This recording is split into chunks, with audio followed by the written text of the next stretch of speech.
Hey, welcome back, guys. I want to continue talking about the utility of action. Talked about skill. I've mentioned the machine. Talked about navigating maps, not using GPS. I think there's a piece of utility that we completely ignore, especially men. They think it's probably soft. I want to call it the utility of the stranger. 'Cause if we look around today, what do you see? You see people walking with headphones or seashells. Their eyes are glued to their device. They use self checkout to avoid talking to a cashier or maybe other people. It seems like people are moving around the world kind of like ghosts. They're just like background noise. I think it's a mistake. If you can't communicate with a stranger or another person, I don't know. It's kind of sad. It's like a hole in a skill set, being able to communicate. You're isolating yourself. It's a weakness. Think about it. Who knows what's going on? It's the janitor in the building or the housekeeper at the hotel, the security guard, the doorman, actually the technician mechanic that's working on your car. Those people know. They know what's going on. They've seen things. They know the area. But if you just treat them like I don't know, say a robot, you don't get anything out of them. You get zero utility. You need to engage with people just out of curiosity. I enjoy talking to people. My nickname when I go on to different events is the mayor because I get to know everybody at the event. I find out where they're from, what they do. Later in the weekend or week, they know my name. I can't honestly say I always know their name. I know who they are. I give them nicknames. That's one of my default things. I give people nicknames. And I call them from like maybe the city they're from or their team name. I talk to cashiers. I talk to just people in line, make friends. I don't know. I think it's a lost skill. Too many people are probably just staring at their phone or checking their messages, wanting to make sure they're still connected, but they're not connected. They're disconnected. There's people standing right in front of them. Maybe losing the utility of information. It's a good way of looking at it. We can call it the utility of information. Information comes from other people, grounded people, people that live there. I have personal experience. We've gone as a family vacation to different cities, and we'll walk around in the small communities, and I'll talk to people. One thing that comes to mind, I think we were in Charleston. It's either Charleston or South Georgia. I love old church buildings, and we were walking around, very interested in the architecture, that maybe the history, how long it's been there. It's just one of my joys. And we were walking around one small church, and I was looking at the old cemeteries, one of these cemeteries that was attached to the church, and it was probably no bigger than my office right here, it felt like. And there was people out there, and they were just kind of doing yard work and everything, and ended up being actually, I don't know if he was the pastor or deacon of the church, just kind of cleaning up some of the shrubbery. And he asked, hey guys, y'all want to see inside the building? Absolutely. So we walked in and saw this old, late 1800s church. He gave us a little bit of the history. Maybe some people were afraid to talk to somebody in that situation because their fear of them sharing their beliefs or their religion with them. But this man didn't. He just talked to us like we were people. He told us about the first pastor that was there, that they were buried there, and they showed some of the stuff. Talked about when the hurricanes took half the building down, stuff that most people were unaware of or wouldn't ask or wouldn't have the ability to experience. Talking to people is a lost art, and just being able to communicate with people, look them in the eye, service people, your server, your waitress, your waiter, the front staff, the host, hostess. The boys and I, we go to what we call Tavern Tuesday once a week on Tuesday because it's wing night at the little place called the Main Street Tavern. It's an old bus terminal. It's one of the places downtown that we always go to. It's one of our little meetings. That's where I get some of the ideas or go over some of the ideas for this podcast. And we have such a rapport. We know all the servers there. We know the bartenders there. We know the owners. We know the hosting staff. I joke with them, ask them, can I have something by the water? There's no seats by the water. And one thing that stands out is one of the newest young men that's the host. Just jokingly, we came in the other day and told him we're here for karaoke. And it confused him at first, but he found it funny. And some of the other people that because the servers and the kitchen staff are like really close to the front, they found it kind of shocking, thinking, "What's going on? There's no karaoke." But 2 weeks removed, we walk in and he was working the front host stand, and he said, "Oh, hey guys, you're here for karaoke." So now we've made a little bond. We made a little friendship, if you want to call it. But it's just from talking to people, just communicating and not being turned off. Don't ignore the people that want to help you, serve you. I mean, they're not servants. They're there doing their job. Don't just be on your phone. Don't just grunt with them.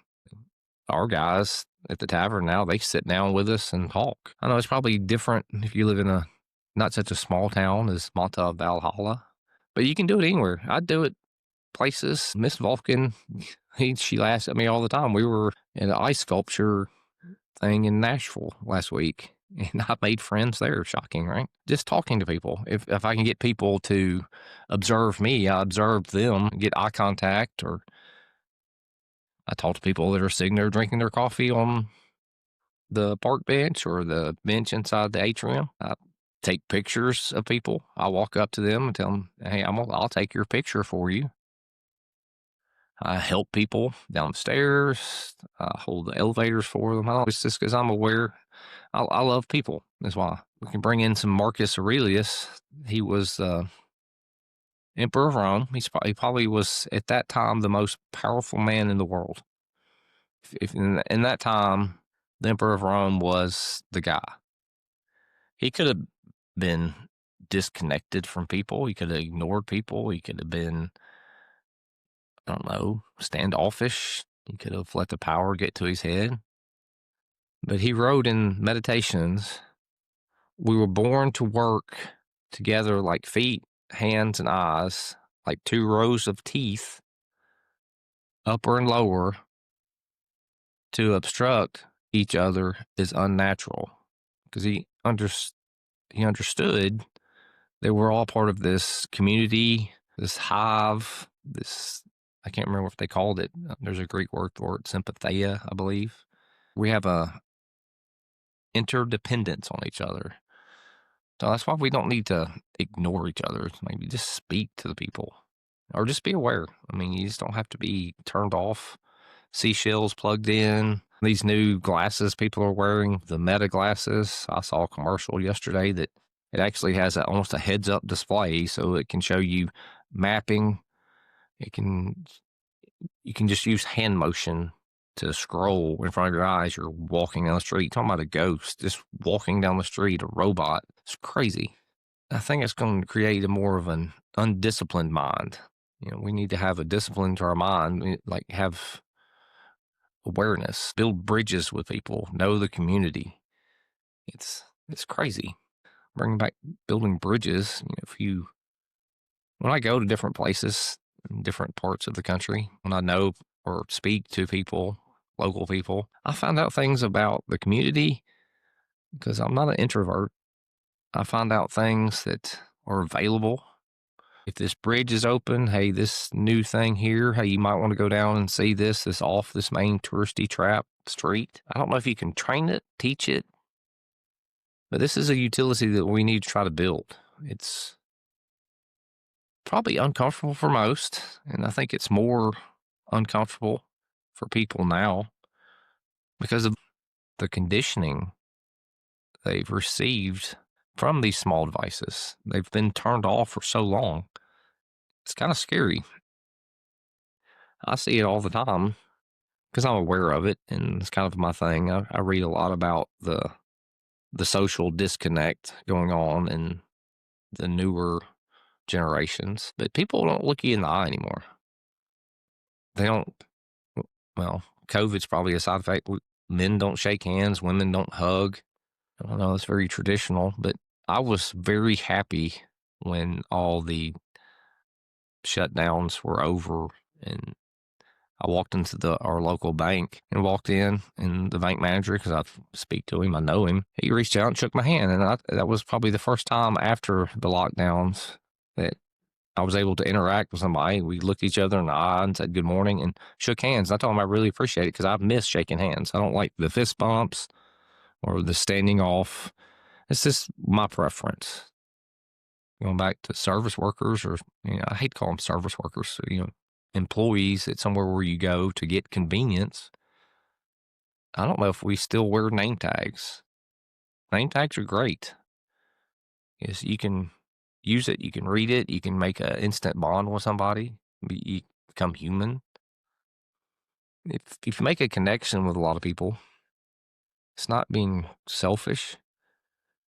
But if something breaks down or doesn't go exactly like it's supposed to, you get a lot more access to getting a favor, or they make it work. Because you're not a jerk and there's the dog, so we're going to stop right there with the parking in the background. If you try to bleep that out, that's probably not going to happen.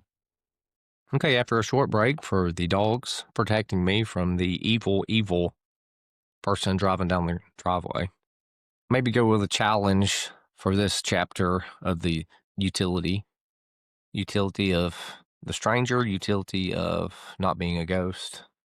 I haven't decided what I'm going to call it. But this challenge, when you go into the bank, when you go to the grocery store, when you go to the convenience store, even when you're getting fuel in your vehicle, don't scroll, don't check emails, stand there. Like, it might be boring to start with, look around, engage the person next to you, engage the person that's helping you, look them in the eye, ask them a question, listen to their answer, ask them how their day's going, use their name, try it, see how maybe friction disappears, things become easier, there's no obstacles. If something goes wrong, or maybe you won't have to wait as long. It's a good challenge. Find somebody, talk to them in line, cashier. Just ask how their day's going. Listen to the answer. Build a network. Don't be a ghost. It's even better. Don't be a ghost. Remember, I'm Vulcan. I hope you like the new podcast format where I'm just doing small chapters. We'll release them throughout the week. Go find the friction or reduce the friction by talking to somebody.